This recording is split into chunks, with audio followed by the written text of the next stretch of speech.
परीक्षा घर YouTube channel से मैं आकाश मौर्य आपका बहुत बहुत स्वागत करता हूं। हम एक बार फिर हाजिर हैं आपके लिए आरआरबी एनटीपीसी रेलवे भर्ती बोर्ड परीक्षा का 7वां प्रैक्टिस सेट लेके। दोस्तों, वीडियो शुरू करने से पहले आपसे एक छोटी सी रिक्वेस्ट है। दोस्तों, वीडियो को आप अपने दोस्तों तक ज़्यादा से ज़्यादा फैला दें ताकि इस वीडियो का लाभ आपके दोस्त भी उठा सकें। इसके साथ ही साथ दोस्तों, आपको इस वीडियो का पीडीएफ परीक्षा घर टेलीग्राम चैनल पर मिल जाएगा, जिसका लिंक नीचे डिस्क्रिप्शन बॉक्स में दिया हुआ है। इसके साथ ही साथ आपको आरआरबी एनटीपीसी की पूरी सीरीज का जो प्लेलिस्ट बनी हुई है यह आपको वीडियो के अंत में एंड स्क्रीन में मिल जाएगी और इसके साथ ही साथ ऊपर आई आइकन में भी मिल जाएगी। तो चलिए दोस्तों, वीडियो को शुरू करते हैं। पहला क्वेश्चन है दोस्तों, भारतीय पटल पर आर्य लगभग डॉट डॉट के बीच उभरे। मतलब आपसे क्वेश्चन पूछ रहा है कि भारतीय समाज में जो आर्य लोग हैं वह किस समय सीमा के मध्य भारत में रहे, किस समय सीमा के मध्य भारत में रहे। तो दोस्तों, भारत में आर्यों के आगमन की बात करें तो भारत में आर्यों का आगमन लगभग 1500 ईसा पूर्व से 1000 ईसा पूर्व के मध्य माना जाता है। ये जो हैं आर्य लोग, ये भारत में आकर सप्त सैंधव प्रदेश में बस गए थे। उत्तर वैदिक काल में इनका विस्तार गंगा नदी के क्षेत्र तक हो गया था। दोस्तों, प्रश्न में कोई भी विकल्प सही नहीं है, याद रखिएगा। लेकिन अब जो है दोस्तों, आर्यों को भारत के बाहर से आने की कोई अवधारणा सर्वमान्य नहीं रही है, याद रखिएगा। चलिए नेक्स्ट क्वेश्चन की तरफ बढ़ते हैं। नेक्स्ट क्वेश्चन है दोस्तों, आर्य कब भारत आए। इसके पहले हमने दोस्तों बात की है कि भारत में जो आर्यों का आगमन है वह 1500 ईसा पूर्व से 1000 ईसा पूर्व के मध्य माना जाता है। तो इसका सही आंसर हो जाएगा option number D. Option number D इसका एकदम सही आंसर होगा। दोस्तों, यह क्वेश्चन आरआरबी भोपाल में 2006 में पूछा गया है, याद रखिएगा। चलिए नेक्स्ट क्वेश्चन की तरफ बढ़ते हैं। नेक्स्ट क्वेश्चन है दोस्तों, आर्य लोग भारत में कहां से आए थे। आर्य लोग भारत में कहां से आए थे। तो इसका सही आंसर हो जाएगा ऑप्शन नंबर सी, मध्य एशिया से। इसमें भी बहुत सारे मत हैं दोस्तों, लेकिन कई ठोस तथ्यों के आधार पर आर्यों को मध्य एशिया का माना जाता है, जो कि मैक्स मूलर के मतानुसार है, याद रखिएगा दोस्तों। ठीक है, चलिए नेक्स्ट क्वेश्चन की तरफ बढ़ते हैं। नेक्स्ट क्वेश्चन है दोस्तों, आर्य भारत में किस रूप में आए थे। आर्य भारत में किस रूप में आए थे। तो दोस्तों, इसका सही आंसर हो जाएगा ऑप्शन नंबर सी, आक्रमणकारी। आक्रमणकारी के रूप में ये भारत आए थे। दोस्तों, विभिन्न कारणों से मुख्यतः जनसंख्या में वृद्धि और चरागाहों की खोज के कारण आर्यों की शाखाओं ने मध्य एशिया से पूर्व और पश्चिम की ओर बढ़ना आरंभ किया। उन्होंने पूर्व की ओर बढ़ने वाली शाखा में अफगानिस्तान होते हुए भारत में प्रवेश किया तथा यहाँ के स्थानीय निवासियों से युद्ध करके उन्हें परास्त कर दिया और वह भारत को अपना निवास स्थान बना लिया। इसलिए उनको एक आक्रमणकारी के रूप में माना जाता है। ठीक है दोस्तों, चलिए नेक्स्ट क्वेश्चन की तरफ बढ़ते हैं। नेक्स्ट क्वेश्चन है दोस्तों, लिखित में से कौन सा वेद सबसे प्राचीन है। निम्नलिखित में से कौन सा वेद सबसे प्राचीन है। तो दोस्तों, इसका सही आंसर हो जाएगा option number D. Option number D, Rigveda जो है सबसे प्राचीनतम वेद माना जाता है। दोस्तों, यह क्वेश्चन बहुत ही मोस्ट इम्पोर्टेंट है। यह आरआरबी कोलकाता में 2002 में पूछा गया, उसके बाद 2006, 2008 और 2009 में भी क्वेश्चन यह पूछा गया है। दोस्तों, ऋग्वेद की बात करें तो ऋग्वेद जो है विश्व का सबसे प्राचीन ग्रंथ माना जाता है। इसकी रचना जो है 1500 ईसा पूर्व से 1000 ईसा पूर्व के बीच मानी जाती है। बाद में उत्तर वैदिक काल में सामवेद, यजुर्वेद और अर्थवेद की रचना हुई है। सबसे प्राचीनतम ऋग्वेद, जो कि 1500 ईसा पूर्व से 1000 ईसा पूर्व के मध्य ऋग्वेद की रचना की गई है। ठीक है, चलिए नेक्स्ट क्वेश्चन की तरफ बढ़ते हैं। नेक्स्ट क्वेश्चन है दोस्तों, ऋग्वैदिक आर्य किस भाषा का प्रयोग करते थे। ऋग्वैदिक आर्य किस भाषा का प्रयोग करते थे। तो इसका सही आंसर हो जाएगा ऑप्शन नंबर ए, संस्कृत। संस्कृत भाषा का प्रयोग वैदिक काल में किया जाता था, याद रखिएगा। ठीक है दोस्तों, चलिए नेक्स्ट क्वेश्चन की तरफ बढ़ते हैं। नेक्स्ट क्वेश्चन है दोस्तों, ऋग्वेद में सबसे पवित्र नदी का जिक्र था। आपसे क्वेश्चन पूछ रहा है कि ऋग्वेद में सबसे पवित्र नदी कौन सी है जिसका जिक्र किया गया था। तो दोस्तों इसका सही आंसर हो जाएगा ऑप्शन नंबर ए, सरस्वती। सरस्वती नदी को ऋग्वैदिक काल में अर्थात ऋग्वेद में सरस्वती नदी को सबसे पवित्र नदी का दर्जा प्रदान किया गया है। दोस्तों जो है सरस्वती नदी को नदियों में सर्वश्रेष्ठ एवं नदियों की माता सिंधु माता कहा जाता है। यद्यपि आर्यों की सबसे प्रमुख नदी सिंधु थी, जिसका ऋग्वेद में सर्वाधिक बार वर्णन किया गया है, लेकिन पवित्र नदी की बात करें तो सरस्वती नदी को सबसे पवित्र नदी माना जाता है, याद रखिएगा। चलिए नेक्स्ट क्वेश्चन की तरफ बढ़ते हैं। नेक्स्ट क्वेश्चन है दोस्तों, शास्त्रीय संगीत के सिद्धांत की विवेचना की गई है। आपसे पूछ रहा है इन चारों वेदों में से किस वेद में शास्त्रीय संगीत के सिद्धांत की विवेचना की गई है। तो इसका सही आंसर हो जाएगा option number D, Samaveda. Samaveda में ही शास्त्रीय संगीत के सिद्धांत की विवेचना की गई है, याद रखिएगा दोस्तों। चलिए नेक्स्ट क्वेश्चन की तरफ बढ़ते हैं। नेक्स्ट क्वेश्चन है दोस्तों, सूची 1 एवं सूची 2 को सुमेलित कीजिए। आपसे कह रहा है कि सूची 1 को सूची 2 से सुमेलित कीजिए। तो दोस्तों इसका सही आंसर जो है होगा option number B. Option number B देखिए एकदम सही होगा। दोस्तों देखिए, ब्राह्मण ग्रंथों की बात करें तो ब्राह्मण ग्रंथों में वैदिक यज्ञों के कार्यों के संदर्भ में विधि का वर्णन मिलता है, अर्थात ए को आप 3 से मिलाएंगे, याद रखिएगा। ठीक है दोस्तों, आगे देखते हैं। उपनिषदों में शिक्षण संबंधी समस्याओं का वर्णन किया जाता है। उपनिषद में जो है शिक्षण संबंधी समस्याओं का वर्णन किया जाता है, और अर्थवेद में जनसाधारण के रीति रिवाजों जैसे जादू टोना चिकित्सा इत्यादि संबंधी जानकारी प्राप्त होती है, याद रखिएगा। अर्थात आप 3 को सी को आप नंबर 4 से मिलाएंगे, तो याद रखिएगा आपका ये एकदम सही आंसर हो जाएगा ऑप्शन नंबर बी। ठीक है दोस्तों, ऑप्शन नंबर बी एकदम सही आंसर हो जाएगा। चलिए नेक्स्ट क्वेश्चन की तरफ बढ़ते हैं। नेक्स्ट क्वेश्चन है दोस्तों, वैदिक युग के लोगों द्वारा सर्वप्रथम किस धातु का प्रयोग किया गया था। वैदिक युग के लोगों द्वारा सर्वप्रथम किस धातु का प्रयोग किया गया था। तो इसका सही आंसर हो जाएगा ऑप्शन नंबर डी, तांबा, अर्थात कॉपर।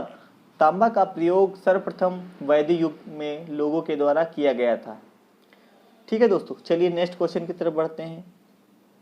नेक्स्ट क्वेश्चन है दोस्तों, ब्राह्मणवाद जिसे कि समाज एक श्रेष्ठ वर्ग के रूप में समझा जाता है कि जड़ें थीं। आपसे पूछ रहा है कि जो ब्राह्मणवाद है जिसकी जड़ें जो हैं, जिसे आज एक श्रेष्ठ वर्ग के रूप में समझा जाता है, इसकी जड़ें कहाँ थी या इसकी जड़ें किस काल से संबंधित है। तो दोस्तों अगर हम इसकी बात करें तो उत्तर वैदिक काल में वर्ण व्यवस्था के कठोर न होने के कारण इस समस्या जो है इस समय इसकी जड़ें नहीं पनप पाई थी। अर्थात वैदिक काल में वर्ण व्यवस्था कठोर नहीं थी, इसलिए इसकी जड़ें अधिक नहीं पनप पाई थी। लेकिन वर्तमान में ब्राह्मणवाद का रूप स्मृति काल 200 ईसा पूर्व से 200 ईस्वी अर्थात ईसा युग की आरंभिक शताब्दियों से ही स्पष्ट होता है। ईसा युग की आरंभिक शताब्दियों से ही प्रारंभ होता है, इसलिए इसका सही आंसर हो जाएगा ऑप्शन नंबर डी, याद रखिएगा। चलिए नेक्स्ट क्वेश्चन की तरफ बढ़ते हैं। नेक्स्ट क्वेश्चन है दोस्तों, प्राचीन हिंदू विधि का लेखक किसको कहा जाता है। प्राचीन हिंदू विधि का लेखक किसे कहा जाता है। तो इसका सही आंसर हो जाएगा ऑप्शन नंबर सी, मनु को। मनु को प्राचीन हिंदू विधि का लेखक माना जाता है। दोस्तों इनकी कृति है मनु स्मृति, हिंदी विधि का प्राचीनतम स्रोत मानी जाती है, याद रखिएगा। चलिए नेक्स्ट क्वेश्चन की तरफ बढ़ते हैं। नेक्स्ट क्वेश्चन है दोस्तों, हिंदू विधि पर एक पुस्तक मिताक्षरा किसने लिखी है? तो इसका सही आंसर हो जाएगा option number C, Vijnaneshwara. Option number C, Vijnaneshwara. Vijnaneshwara ने ही मित्राक्षरा नामक पुस्तक लिखी है। दोस्तों यह याज्ञवल्क्य स्मृति पर एक टीका ग्रंथ है। याज्ञवल्क्य स्मृति पर टीका विश्व रूप व अपराध में ने लिखी है। ठीक है दोस्तों, चलिए नेक्स्ट क्वेश्चन की तरफ बढ़ते हैं। नेक्स्ट क्वेश्चन है दोस्तों, वैदिक युग में ... कौन सी प्रथाएं लागू थी? अर्थात वैदिक युग में बहुविवाह प्रथा जो है अज्ञात थी, बाल विवाह प्रमुख था, विधवा पुनर्विवाह कर सकती थी, अनुलोम विवाह जो है स्वीकृत था। तो दोस्तों इसका सही आंसर हो जाएगा ऑप्शन नंबर डी, अनुलोम विवाह स्वीकृत था। देखिए अनुलोम विवाह क्या होता है? अनुलोम विवाह वह होता है कि उच्च वर्ण का पुरुष कनिष्ठ वर्ण की स्त्री से विवाह करता था। अर्थात जो उच्च वर्ण का पुरुष होता है वह निम्न वर्ण की स्त्री के साथ विवाह करता है। इस विवाह पद्धति को ही अनुलोम विवाह कहा जाता था। दोस्तों वैदिक युग में आरंभ में वर्ण व्यवस्था ज़्यादा कठोर नहीं थी, इसी कारण समाज में अनुलोम विवाह स्वीकृत था, याद रखिएगा। चलिए नेक्स्ट क्वेश्चन की तरफ बढ़ते हैं। नेक्स्ट क्वेश्चन है दोस्तों, वह सही तिथि क्या है? वह सही तिथि क्रम क्या है जिसमें निम्नलिखित में भारत पर आक्रमण किया? जिसने निम्नलिखित में भारत पर आक्रमण किया।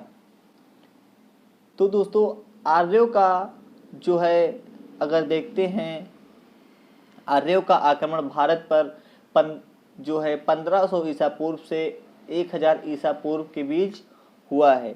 तो दोस्तों आर्य जो है आपका 3 नंबर वाला जो है या जो हो जाएगा सबसे 1 नंबर पर आएगा दोस्तों। उसके बाद दोस्तों देखते हैं तो 326 ईसा पूर्व से 325 ईसा पूर्व के मध्य कुषाणों का प्रथम सदी ईसा तथा हूणों का लगभग 460 ईस्वी में हुआ था। अतः उक्त आक्रांताओं का सही क्रम तिथि आर्य, यूनानी, कुषाण तथा हूण हैं। आर्य, यूनानी, कुषाण तथा हूण हैं। अर्थात आप याद रखिएगा कि आर्य, कुषाण, यूनानी तथा हूण हैं। नंबर 1 पे आपका आ जाएगा 3, तो इसका सही आंसर हो जाएगा option number B. Option number B इसका एकदम सही आंसर होगा। चलिए नेक्स्ट क्वेश्चन की तरफ बढ़ते हैं। नेक्स्ट क्वेश्चन है दोस्तों, स्कंद पुराण में गढ़वाल को किस नाम से जाना जाता है? स्कंद पुराण में गढ़वाल को किस नाम से जाना जाता है? तो इसका सही आंसर हो जाएगा ऑप्शन नंबर ए, केदारखंड। केदारखंड के नाम से गढ़वाल को जाना जाता है। स्कंद पुराण में जो है गढ़वाल को केदारखंड और कुमाऊं को मानस खंड कहा जाता है। समस्त प्राचीन साहित्य में गढ़वाल और कुमाऊं को सम्मिलित रूप से उत्तराखंड कहा गया है, याद रखिएगा दोस्तों। चलिए नेक्स्ट क्वेश्चन की तरफ बढ़ते हैं। नेक्स्ट क्वेश्चन है दोस्तों, शब्द निग का अर्थ वैदिक काल में आभूषण था, जिसका अर्थ बाद में प्रयोग हुआ निम्न रूप है।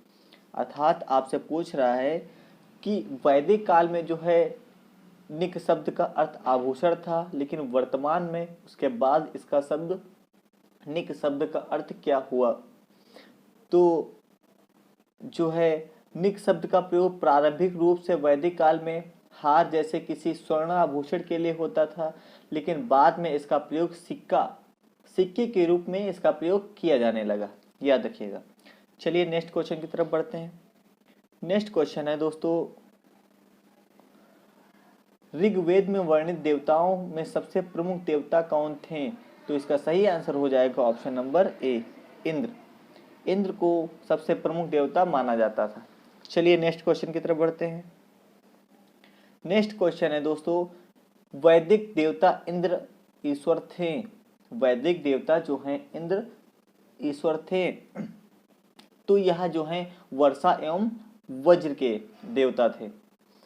जो वैदिक देवता इंद्र थे यह वर्षा एवं वज्र के ईश्वर थे। तो इसका सही आंसर हो जाएगा ऑप्शन नंबर सी, याद रखिएगा। चलिए नेक्स्ट क्वेश्चन की तरफ बढ़ते हैं। नेक्स्ट क्वेश्चन है दोस्तों, ऋग्वेद का प्रमुख देवता कौन है? मारुत, अग्नि, शक्ति, वरुण। तो इसका सही आंसर हो जाएगा ऑप्शन नंबर बी, अग्नि। ऋग्वेद में जो अग्नि को एक प्रमुख देवता का स्थान प्रदान किया गया है। चलिए नेक्स्ट क्वेश्चन की तरफ बढ़ते हैं। नेक्स्ट क्वेश्चन है दोस्तों, भारत के प्रतीक चिन्ह के आधार पर पट्टी पर अंकित शब्द सत्यमेव जयते किससे लिया गया है? तो इसका सही आंसर हो जाएगा ऑप्शन नंबर डी, मुंडोक उपनिषद। मुंडोक उपनिषद से जो है सत्यमेव जयते शब्द लिया गया है। दोस्तों प्राचीन भारतीय उपनिषदों में आध्यात्मिक चर्चाएं की गई हैं, जिसमें मुंडोक उपनिषद में जो है सत्य के महत्व को बताने के लिए सत्यमेव जयते शब्द का प्रयोग किया गया है। ठीक है, चलिए नेक्स्ट क्वेश्चन की तरफ बढ़ते हैं। नेक्स्ट क्वेश्चन है दोस्तों, पुराणों की कुल संख्या कितनी है? पुराणों की कुल संख्या कितनी है? तो इसका सही आंसर हो जाएगा ऑप्शन नंबर डी, 18 पुराण। 18 पुराण हैं। दोस्तों पुराणों के रचयिता लोमहर्ष या उनके पुत्र उग्रश्रवा माने जाते हैं। इनकी संख्या 18 है। ये हैं नंबर 1 मत्स्य, मार्कंडेय, भविष्य, भागवत, ब्रह्मांड, ब्रह्मावत, ब्रह्मा, वामन, वाराह, विष्णु, वायु, अग्नि, नारद, पद्म, लिंग, गरुड़, कूर्म तथा स्कंद पुराण। ये सब मिला के 18 पुराण होते हैं, याद रखिएगा। चलिए नेक्स्ट क्वेश्चन की तरफ बढ़ते हैं। नेक्स्ट क्वेश्चन है दोस्तों, गायत्री मंत्र का सर्वप्रथम उल्लेख कहाँ मिलता है? गायत्री मंत्र का सर्वप्रथम उल्लेख कहाँ मिलता है? तो इसका सही आंसर हो जाएगा option number A, Rigveda. Rigveda में सर्वप्रथम गायत्री मंत्र का उल्लेख मिलता है। चलिए नेक्स्ट क्वेश्चन की तरफ बढ़ते हैं। नेक्स्ट क्वेश्चन है दोस्तों, वैदिक धर्म का मुख्य लक्षण इसमें से किसकी उपासना थी? वैदिक धर्म का मुख्य लक्षण इसमें से किसकी उपासना थी? तो इसका सही आंसर हो जाएगा ऑप्शन नंबर ए, प्रकृति। प्रकृति को बहुत ही महत्व दिया जाता था, इसलिए प्रकृति की पूजा करना ही मुख्य लक्षण माना जाता था। चलिए नेक्स्ट क्वेश्चन की तरफ बढ़ते हैं। नेक्स्ट क्वेश्चन है दोस्तों, ऋग्वैदिक काल में से पूर्व आर्यों का मुख्य व्यवसाय क्या था? ऋग्वैदिक काल से पहले जो है आर्यों का मुख्य व्यवसाय क्या था? तो इसका सही आंसर हो जाएगा ऑप्शन नंबर बी, पशुपालन। पशुपालन इनका मुख्य व्यवसाय था आर्यों का। ठीक है दोस्तों, चलिए नेक्स्ट क्वेश्चन की तरफ बढ़ते हैं। नेक्स्ट क्वेश्चन है दोस्तों, 4 आश्रम निम्नलिखित से संबंधित हैं। 4 जो आश्रम बनाए गए थे यह किससे संबंधित हैं? जीवन के चरणों से, जात से, राजाओं और महात्माओं के निवास स्थान से, आर्य समाज के धार्मिक और पूजनीय स्थल से। तो इसका सही आंसर हो जाएगा ऑप्शन नंबर ए, जीवन के चरणों से संबंधित हैं। 4 आश्रम जो हैं यह जीवन के चरणों से संबंधित है। दोस्तों प्राचीन काल में जीवन को 100 वर्ष का मानकर 25-25 वर्षों के 4 चरणों में विभाजित किया गया था। प्रत्येक चरण को आश्रम की संज्ञा दी गई थी, जो कि नंबर 1 पे ब्रह्मचर्य आश्रम जो कि 0 से 25 वर्ष के मध्य माना जाता था। उसके बाद गृहस्थ आश्रम 25 से 50 वर्ष के मध्य। फिर वानप्रस्थ आश्रम, जिसमें लोग वनों में रहकर औषधियों की खोज करते थे, वहीं अपना जीवन व्यतीत करते थे 50 से 75 वर्ष के बीच। फिर वह संन्यास आश्रम धारण करते थे, जो कि 75 वर्ष से 100 वर्ष के मध्य माना जाता है। ठीक है दोस्तों ये जो आश्रमों का जो वर्णन मिलता है यह जबालोपनिषद में मिलता है। आपसे ये भी पूछा जा सकता है कि आश्रम व्यवस्था किस से संबंधित है या इसका वर्णन कहाँ पर मिलता है, तो यह जबालोपनिषद में इसका वर्णन मिलता है। चलिए नेक्स्ट क्वेश्चन की तरफ बढ़ते हैं। नेक्स्ट क्वेश्चन है दोस्तों, वैदिक साहित्य में प्रयुक्त ब्रह्मी शब्द का अर्थ है, तो इसका सही आंसर हो जाएगा ऑप्शन नंबर डी, चावल। चावल इसका एकदम सही आंसर हो जाएगा। दोस्तों चलिए नेक्स्ट क्वेश्चन की तरफ बढ़ते हैं। नेक्स्ट क्वेश्चन है दोस्तों, पाणिनि किस विषय से संबंधित विद्वान थे या पाणिनि किस विषय के प्रसिद्ध विद्वान थे, तो इसका सही आंसर हो जाएगा ऑप्शन नंबर ए, भाषा और व्याकरण। जो पाणिनि जो है भाषा और व्याकरण के महान विद्वान थे। दोस्तों ये लगभग 5वीं शताब्दी ईसा पूर्व में संस्कृत व्याकरण के विद्वान माने जाते हैं। इन्होंने संस्कृत व्याकरण की पुस्तक अष्टाध्यायी की रचना की है। आपसे ये भी पूछ सकता है कि पाणिनि ने किस पुस्तक की रचना की है जिसमें उन्होंने भाषा और व्याकरण को प्रस्तुत किया है, तो यह अष्टाध्यायी नामक पुस्तक है, याद रखिएगा। दोस्तों आज की क्लास को यहीं पे रखते हैं। दोस्तों आप यदि परीक्षा का यूट्यूब चैनल पर नए हैं तो आप चैनल को सब्सक्राइब करके बेल आइकन को जरूर प्रेस कर लें, ताकि आने वाली सभी वीडियो का अपडेट आपको मिलते रहें। इसके साथ ही साथ आप इस वीडियो को ज़्यादा से ज़्यादा शेयर करें, और यदि आपको वीडियो अच्छी लगी हो तो आप वीडियो को लाइक जरूर करें। धन्यवाद दोस्तों। Subscribe now and press the bell icon. Never miss an update.